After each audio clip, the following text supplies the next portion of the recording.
Welcome to the Run Report, where the takes are sharp, the talk is real, and where the sports never sleep. I'm your host, Tj and Jeruz, and that's my mama's nephew, cousin TJ. Let's run it. What's good, cuz? How are you? What's going on? Hanging. East Carolina, we was up by 10 last time I checked.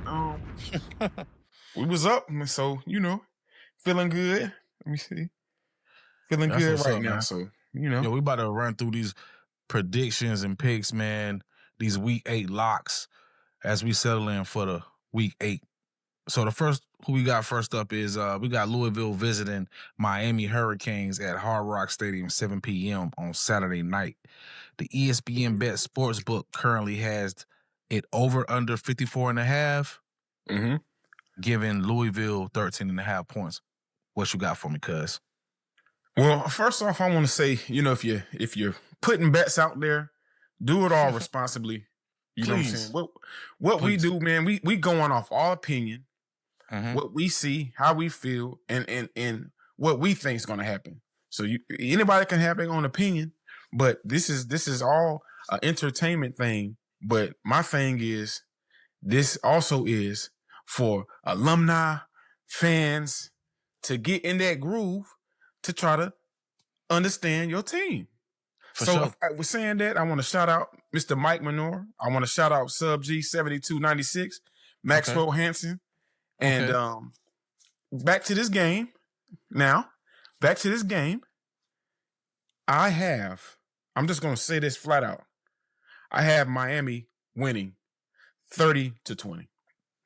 I just think the defense too strong. They're not going to be able to come out there and do anything. They could get going. Let me not say that, because every week there is, some teams out there that's ready to perform. And what I mean by that, they're ready to upset somebody else.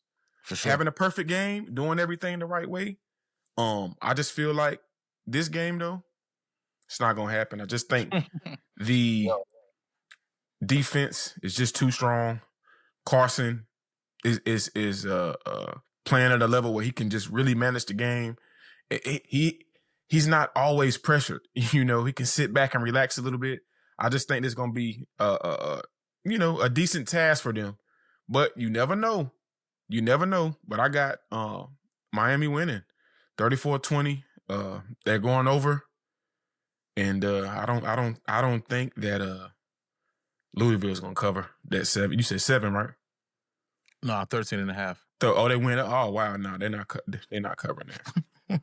Yeah, they're not covering. I'm in the same boat. I feel like Miami's D-line is going to overpower them. They're rested up. Yeah. They're ready for this game, and the only reason why Miami wouldn't go over is because Cristobal will pump the brakes, but I don't think Cristobal is going to pump the brakes on this one. Yeah, I think Cristobal is about to turn these boys up. They're going to score 40+ on these boys. Several turnovers. They will have Miller Moss running for his life. Yeah. Jeff Brom is a competent coach, but I'm not picking them to cover 13.5. I think they will score, let's say, 42-20. Yeah. Well, that's a stretch. That's a stretch. I'll bump it down 34-20. That's what you said, right? That's what I said. I think they're gonna look. Okay. Yeah, that sound about right. 34-20. I think they competent. Their coaching staff is competent. Jeff Brom is no slack. He's a definitely respectable head coach. Miller Moss is good at times. They do have an NFL wideout. Wide receiver. With Bell. But at the end of the day, I think Miami just has too much talent, and they're going to take those guys to the woodshed, and it could get ugly. Definitely it could get a grandma switch candidate. Definitely a grandma switch candidate. All right, moving on to the next one. We got the Holy War going down in Provo at 8:00 p.m. prime time television between the Utah Utes and the BYU Cougars. Yeah. This is going to be an interesting game. We love BYU. So, what it is, cuz? I'm gonna be honest. Kelly's back. I feel like if everybody's ready to go for BYU, I'm gonna say this with total confidence. If Bear can come and play his game, and that defense do what they do, I have them winning 35-28. Now, the only reason why I say that is the quarterback, as we know, for Utah is their leading rusher. Mm-hmm. So, do y'all plan on running the ball against BYU with him, or what's the plan for them as far as running the ball? Because if both of them linebackers are playing, I hope they don't think it's just going to be a cakewalk for him to get extra yards. For sure. So that's what I'm thinking. And they got some good receivers over there. Utah quarterback can get going though. He can get going. Utah can get going. They got some good guys over there. A couple good guys on defense. But I honestly, I honestly see BYU still coming out victorious. I just don't see it from, Utah, them just dominating like people are saying. I don't see them just dominating like that. But it's ridiculous. I got BYU winning, man. I got them winning 35-28. And that's a good game because this could potentially get out of hand for Utah. They might end up getting beat badly than what people expect. I'm being honest with you now. I'm being honest. If that quarterback not moving the chains and he just thinking he can run and it's not happening. It's not happening. He's going to have to put it in the air. They're going to have to be doing some plays to get that ball down the field because that defense is not – it's top 10. Almost the top 15 to 20 in the nation. So, I'm telling you, they're going to have to come with it because, like I said, BYU, if Bear comes on this game, it's not going to be a problem. It's not going to be a problem. Mm-mm. And to piggyback off what you said, so – off Monday's show, I said the magic number was 35 rushing attempts, them hitting 50 yards over the average. So, they're going to have to run the ball. They're going to have to get like 280 yards, 300 plus yards rushing to win this game with 0 turnovers. Mm-hmm. But this really is going out to Bud Elliott and Tom Fernelli at Cover 3 podcast. Oh, yeah. When they talk about BYU, it's in so much disdain and so much disrespect, like they absolutely played nobody this season. They played everybody who they lined up on the schedule, and they beat them. They have been in adverse situations, down 14, down 10, down 14, being a visitor in Boulder, come back, rally back, win the game. Mm-hmm. They was in Arizona when they was up, and then they went into the delay and end up being down by 10 by a competent quarterback who is a good quarterback, and they come back and win the game. Mm-hmm. That's the difference between them and Utah. Okay, Utah might have played better opponents, right? Supposedly. Nobody knows because you play different depending on the teams you play. Yes. But we do know that BYU has been down in several games and has the kahunas and the fortitude to come back in the game. Yeah. I'm going to bank on that, all right? Yeah. And then another thing is, it's like when the national media is talking about Utah against BYU, they're talking like Utah is just this juggernaut, and like Utah does not have to defend Parker Kingston, like they don't have to defend L.J. Martin, like they don't have to defend Chase Roberts, like they act like they don't have to defend anybody. BYU got dogs on their team too. They got guys with speed. They got corners in Bamba and Alexander. They got a good safety. The linebackers are solid. Well, if we start rushing, and I say we because we are rooting for BYU, obviously. Well, I feel like also it can get out of hand because everybody's completely sleeping on BYU. Like they have nobody on their team. Like they're just like this is a completely lucky season. Like, oh my God, they're 6-0. Oh, yeah. What it is they cannot believe that a freshman quarterback is leading their team. It's taking their team. He's Tim Tebow-ish. He will lead them to victory. All right, he made a couple mistakes because they opened up the offense for him. Cool. That game, they could afford to have some mistakes. Arizona, now, he willed them back, and the defense won the game. This game, they got to put it all together. If they put it all together, I don't even think this is serious. And then watch cover 3 and those guys come back. Oh, we're totally shocked. I can't believe BYU beat these guys. Yeah. Don't forget, they got a top 10 running back over there at BYU. Absolutely. And you know, they're giving up 139 a game. Utah. Yeah. They're giving up 139 a game in the running game. So they act like BYU played 6 cupcakes. Yeah. They played 3 Power 4 teams. Or no, they played 4 Power 4 teams. ECU and Portland State, right? ECU, they played Colorado. They played. Colorado's a Power 4. They played 4. They played 4. I think they played 4 Power 4 teams. I'm not mistaken. I don't have the schedule up in front of me, but they played the opponents that was on their schedule. Like Colorado has competent players on their team. Arizona has a competent quarterback. West Virginia is in shambles, but it's still a Power 4 team. Yeah. All right. Why isn't nobody mentioning the teams that Utah played at the beginning of the season? I feel like they're leaning on the Utah of old with Cam Rising, stuff like that. They're leaning on those. Like, who knows? Like you said, Devin Dampier is their leading rusher. Leading rusher. Leading passer. You stop him, it is a dub. What are they going to do? What are you going to do? What are you going to do? Because Bear can just turn around and hand it to LJ 30 times. Yep. So what I'm picking for the game, I'm picking under because the over-under is 47.5, and they're giving BYU 3.5 points. I'm picking under on this one, 24-17. BYU in a grinded out, pounded out, holy war. Yeah. Matchup of all matchups. Both teams ranked in Provo. It's a reason why we all met with the BYU fans. Like, I feel like destiny, dog. For real. I can't believe they getting disrespected like this though. From the disrespect is too crazy. I can't believe that though. Yeah. All right. Moving right along.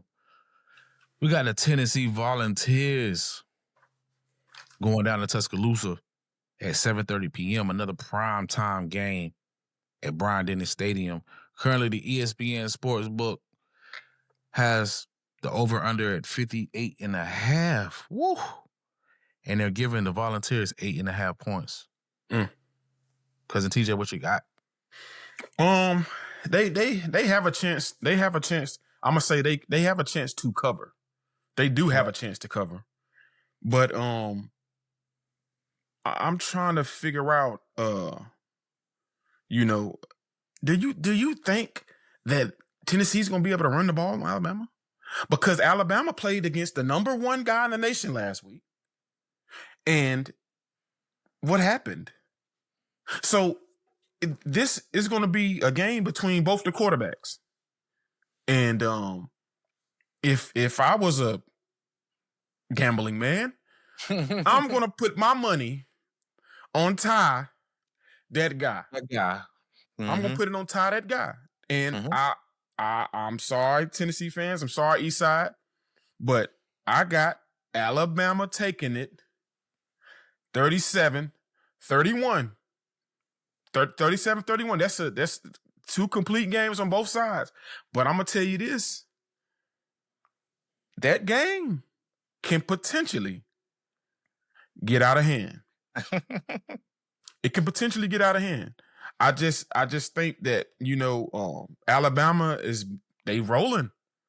Once you throw that snowball down that hill, it's going to get bigger and bigger. And I think they're starting to roll. They're rolling down that hill, man. And I just think Tennessee about to get ran over. I'm sorry. I just don't see it. I don't see them running the ball. They're going to put the ball in Aguilar's hands a lot. I mean, he got 5 picks for the year. He will throw it to you. He's liable to give the ball up. And I mean, great quarterback. He's a great quarterback. NFL prospect. I'm not gonna lie. But I just feel like if he's not on his A game, that game can get out of hand. Out of hand. And the running back, they gotta get some third down conversion and they gotta be moving the chains. If not, it's gonna get rough in there.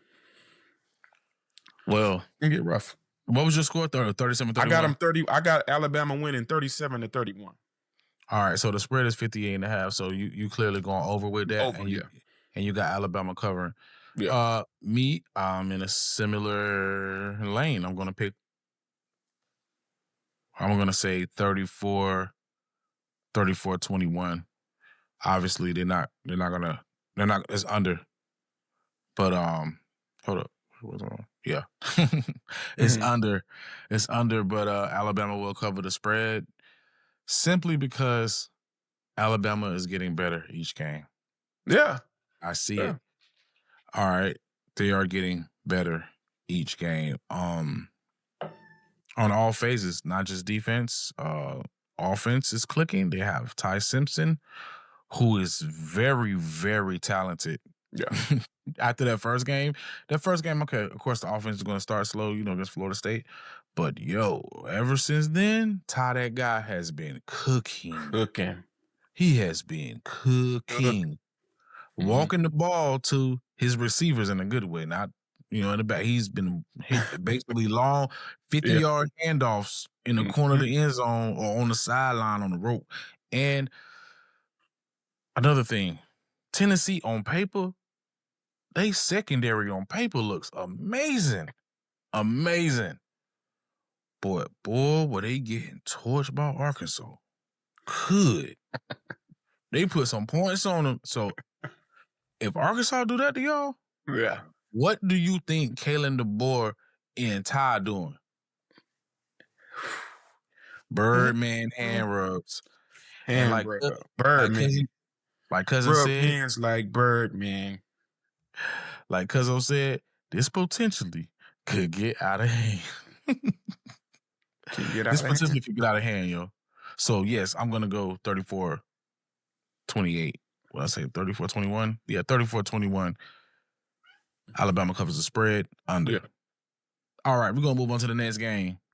I laugh at the beginning of this game every time because it's like we got Texas A&M Aggies going down to Fayetteville, Arkansas, visiting the Arkansas Razorbacks. ESPN Bet Sportsbook currently has it over under 62.5 points. Yeah. And they are giving Arkansas, it's moved. The line is moved. They're giving Arkansas 7.5 points. To me, this is a very tricky game. Because what you got? I'm going to just go ahead and say it. I'm going to go with Texas A&M. It's switch. 21. I'm going to just say switch. I'm 21. I got it 40. I got the score Texas A&M 49, Arkansas potentially 28, 21-28. It's going to get out of hand. They're not. Somebody spent some money over there, Texas A&M. Oh, they got that money. What we've been saying, money well spent over there. Money well spent.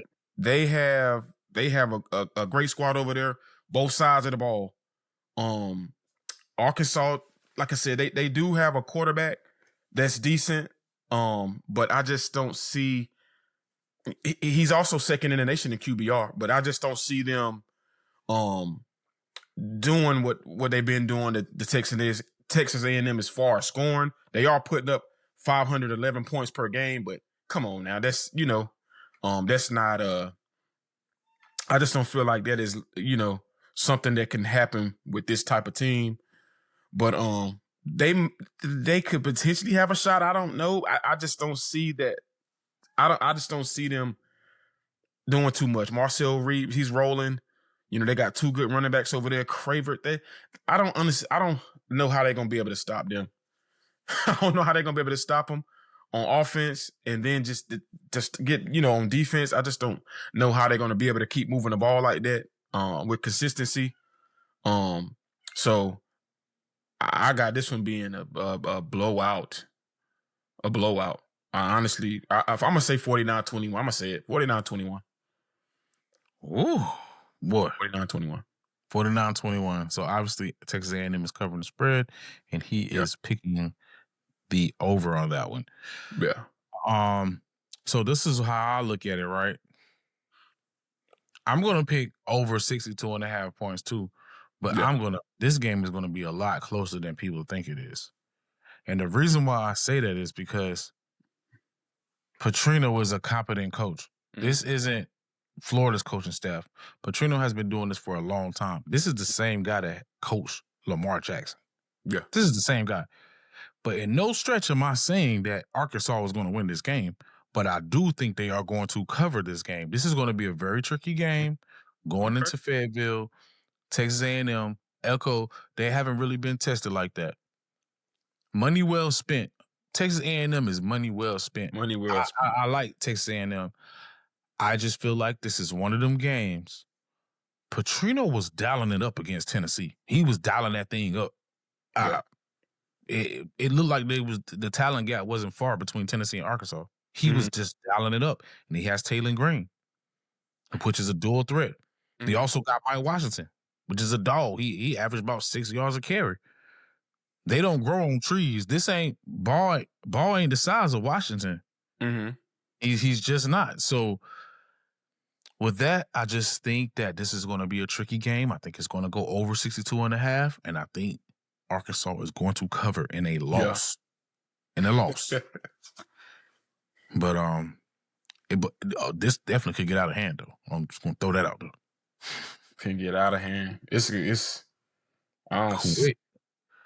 Let's see what else we got. You know, Mr. Smart versus Mr. Kiff, man. So we got we got Ole Miss. Yeah. We got the Ole Miss Rebels going down to Athens, Georgia to visit the Bulldogs at 3:30 p.m., man. It ain't no primetime game, but we will be watching this game. Tell you that. ESPN Bet Sportsbook currently has it at 54.5 over or under, and they are giving the Mississippi Rebels 6.5 points. What's your take on this? Smart versus Kiffin. You know, you said it. Ole Miss undefeated. Coming to Georgia, right? Yep. Smart is gonna have them boys ready to come in our house and think they're gonna get a victory. I would be saying that all week. You know, I just feel like, you know, the Chambliss just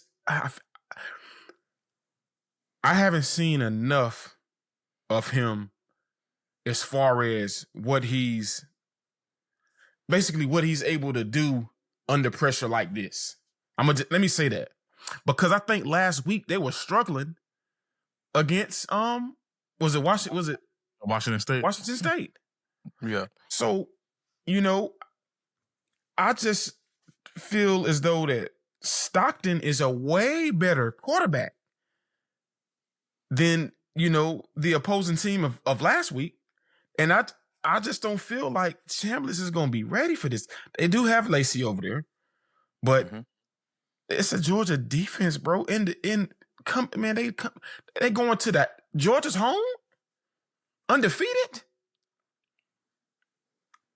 What more motivation do you want? What more of motivation do you want? That's all I can say. I got Ole Miss losing 38-28. Smart in Georgia with the victory by 10. Wow. So I'm wanting to go with the under. So you're saying Georgia gonna cover? Yeah, they're gonna cover and they're gonna win. All right. So I am going to go out on a limb. I think, bro. Bro, I think the mad scientist is going to do it. I think Lane Kiffin is going to go into Athens and beat Georgia. This is why I'm saying this, man. I feel like Stockton, it's something with Stockton. Like, he's good, right? But they try to win the game through him and not run the ball, what you should do on this game. On the other side, I see Lane is just going to figure it out. Georgia's defense is not scaring nobody this season. They're not. It's not the same big, bad, scary Georgia. Yeah. And I also want to know who is checking DeQuan Wright. To me, that is the biggest matchup. I keep bringing it up in our pre-production meetings. I'm just saying, DeQuan Wright is a humongous mismatch. Yeah. They linebackers can't check him, and he's too big for the safeties. Running up the seam, what are you going to do? And also, if it don't matter, either Simmons or Chambers, whoever starts, hopefully it's Chambers, Trinidad, he can scramble. He can scramble. Ole Miss defense just got to hold the fort. Hold the fort. That's all they got to do. Chambers is a gamer. He's a gamer. Him and Stockton is pretty much mirror images, honestly. It's a good one. For some reason, I'm going to pick the under, and I feel like, of course, Ole Miss is going to cover, and they're going to win this game. They're going to do it. And still, somehow, I feel like Georgia will make it to the SEC championship game. I think they're going to lose this game, but I still think Georgia still is going to make it to the SEC championship game. I don't know how they're going to do it, but that's just my thought patterns. So I'm going out on a limb. I'm going out with the mad scientist Lane Kiffin, man, to pull it out. Yeah. Wow. Woo, Lane Kiffin gonna handle. Hey, Lane Kiffin gonna go to Anthony's and stand on business. Wow. Okay. That's how I feel, man. What notables you got, dog? I got Georgia Tech versus Duke. Number 12, Georgia Tech versus Duke. Mm-hmm. I think Duke might have a shot with the quarterback they got going on over there. But Georgia Tech does have a dual threat quarterback. That could be a real good game to watch. I'm going to just say, with that momentum right now, Georgia Tech might be a little too strong for Duke, but Duke has a shot. Duke has a shot with the quarterback. If he play his game, no turnovers, try to be complete, might have a shot. LSU versus Vanderbilt. Number 10 LSU versus number 17 Vanderbilt. How about that? Who you think winning that? I gotta go with LSU, man. Man, I think this upset weekend, Vandy about to handle them. You think Vandy about to get them? Yup, it's in Nashville. Vandy about to handle them, dog. That's gonna be a tough one. That's gonna be a tough one. Can Oklahoma bounce back versus South Carolina? Or will they? I think they're gonna lose also. Just like once you lose games like that, man, sometimes it can be hard to recover. When a team beat you up, they potentially can make you mentally make you.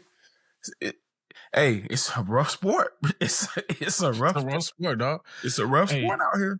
I also think Rutgers is going to give Oregon a shot for their money, and I also think Washington State is going to beat Virginia. I didn't say Rutgers was going to beat Oregon. I said they was going to give them a run for their money. Whoa.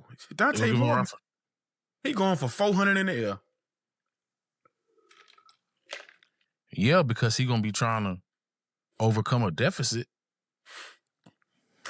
Nah, I'm not saying Oregon going to lose. I think Rutgers is going to give them, they always fight hard with their coach. They fight for hard. You think they're going to give them a little run. Okay. You never know, though. I think Virginia going to lose. And I think it's going to be somebody else is going to lose too. This is going to be upset Saturday. Oh, yeah. What week is this? Week 8? Week 8? Yeah. Oh, yeah. It's definitely time for upset weekend. A lot of specials getting called in right now. Number 20 USC. Number 2 USC playing? Number 13 Notre Dame. Oh, nah. CJ Carr, Marcus Freeman, they got that all day. Yeah. I think USC still it. Okay. Notre Dame got some losses early in the season though. They might be rolling though. We're gonna see. They can finish out undefeated, yo, after them 2 losses. And yeah. They could. Hey, they could get another coach fired. Their schedule though. Oh yeah. But that's good though. That'll get them back in the race. Mm-hmm. So we got some good games, man. There's some good games this week. But some good games this week, man. Some real good games. I can't wait, man. I win or lose, No attitude. But it's not gonna get any easier for it's everybody. Yo, I look at you sent me some of them schedules, dog. I'm like, whew, boy, them players gonna be beat up, dog. SEC schedules, even the Big 12 jumps, man. The Big 10, yo, this is tough out here. But with that being said, man, we really appreciate all the comments. We really appreciate everybody liking and subscribing. Yes, sir. And tuning in, giving us love. We showing love back. That's really all it's about. You know, this is entertainment. Please bet responsibly. And again, that's Cousin TJ. I'm Black Jeruz, and welcome to the Rum Report, where the takes are sharp, the talk is real, and where the sports never sleep. We out of here. Peace.